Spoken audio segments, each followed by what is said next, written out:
Bonjour à tous, j'espère que vous allez tous bien. Je suis ravi de vous retrouver ce jeudi matin pour une nouvelle pensée. Je voudrais vous poser une question.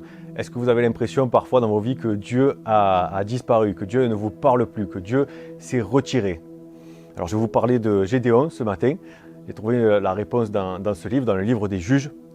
Juste pour vous resituer l'histoire, Gédéon c'est à l'époque des Juges d'Israël où Israël avait recommencé à faire ce qui était mal aux yeux de Dieu et ils se sont retrouvés opprimés par un autre peuple, par un peuple qui n'appartenait pas à Dieu, qui s'appelle les Madianites. Et donc Gédéon, lui à cette époque-là, il n'avait pas vu le Seigneur, il avait uniquement entendu parler de Dieu, c'est ce qu'il dira, il avait uniquement entendu parler des anciens prodiges que Dieu avait fait pour Israël, mais il n'avait jamais vu Dieu à l'œuvre, ou alors il s'en était jamais rendu compte. Et on va ouvrir la Bible dans le livre des Juges, dans les versets 21 à 23, et je vous le lis dans la version Semeur. L'ange de l'Éternel avança, donc l'ange de l'Éternel, là, Dieu est apparu à Gédéon, et il y a écrit, l'ange de l'Éternel avança le bout du bâton qu'il tenait en main, et en toucha la viande et les pains sans levain. C'était un sacrifice que Gédéon avait préparé pour l'Éternel. Une flamme jaillit du rocher et consuma la viande et les pains sans levain. Puis l'ange de l'Éternel disparut aux yeux de Gédéon. À ce moment, Gédéon reconnut que c'était l'ange de l'Éternel et il s'écria « Malheur à moi, Seigneur Éternel, car j'ai vu l'ange de l'Éternel face à face. » Mais l'Éternel lui dit « Rassure-toi, n'aie pas peur, tu ne mourras pas. » Souvent, ça nous arrive, ça arrive aux personnes récemment converties, aux jeunes chrétiens. On rencontre Dieu pour la première fois et là, tout à coup, il y a une nouvelle vie qui s'ouvre à nous, qui s'ouvre aux yeux du chrétien nouvellement converti.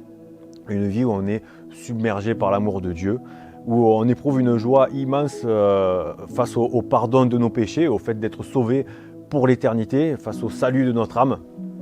Et c'est une période où on sent Dieu à nos côtés, vraiment on pourrait dire des fois qu'il est palpable, où on entend, où on ressent Dieu nous parler de différentes manières, et où vraiment on a l'impression de ressentir sa présence. Et très souvent, au bout d'un moment, on a l'impression que Dieu se retire. On a l'impression que Dieu ne nous parle plus. On a l'impression que cette période, finalement, un peu de flottement, cette période submergée d'amour de la présence de Dieu n'est plus là. Et on se dit, Seigneur, qu'est-ce qui se passe? Est-ce que tu m'as abandonné? Je ne ressens plus ta présence. Et comme Gédéon, on a l'impression que Dieu a disparu à nos yeux. D'accord?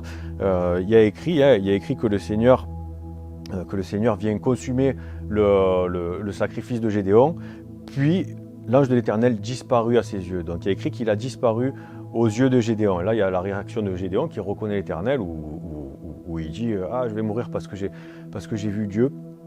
Et en fait, on voit au verset 23 que de suite, Dieu vient s'adresser à Gédéon. Il y a écrit « Mais l'Éternel lui dit, rassure-toi, n'aie pas peur, tu ne mourras pas. »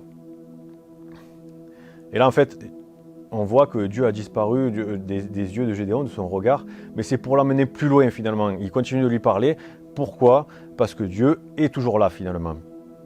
Et en fait, nous, c'est exactement la même chose que Dieu fait avec nous finalement, pour un chrétien nouvellement converti, ou des fois même un chrétien converti depuis plusieurs années, après une période où on ressent Dieu nous parler et tout ça, et où on n'entend plus, on peut des fois se poser la question, Seigneur, est-ce que tu m'as abandonné? Et là, en fait, le Seigneur, dans ce passage, nous montre que qu'il est toujours là auprès de Gédéon, même si ses yeux ne le voient plus, parce que de suite après, il s'adresse à lui. Dans quel but? C'est pour nous amener plus loin dans la foi, pour nous apprendre à écouter, pour nous apprendre à faire confiance à Dieu. Et c'est aussi pour nous amener dans cet exercice-là de foi, où on doit aussi faire taire les bruits extérieurs pour entendre le Seigneur nous parler. Dieu n'a pas disparu. Et Dieu ne disparaîtra jamais de nos vies. C'est ce qu'il dit aussi dans sa parole, quand Jésus était auprès des disciples, où il remonte au ciel, dans Matthieu 28, verset 20, où il dit « Et voici, je serai avec vous tous les jours. Je serai moi-même avec vous tous les jours jusqu'à la fin du monde. » Voilà, que cette pensée puisse être sur vos cœurs, puisse brûler sur vos cœurs, puisse vous redonner aussi de l'espoir.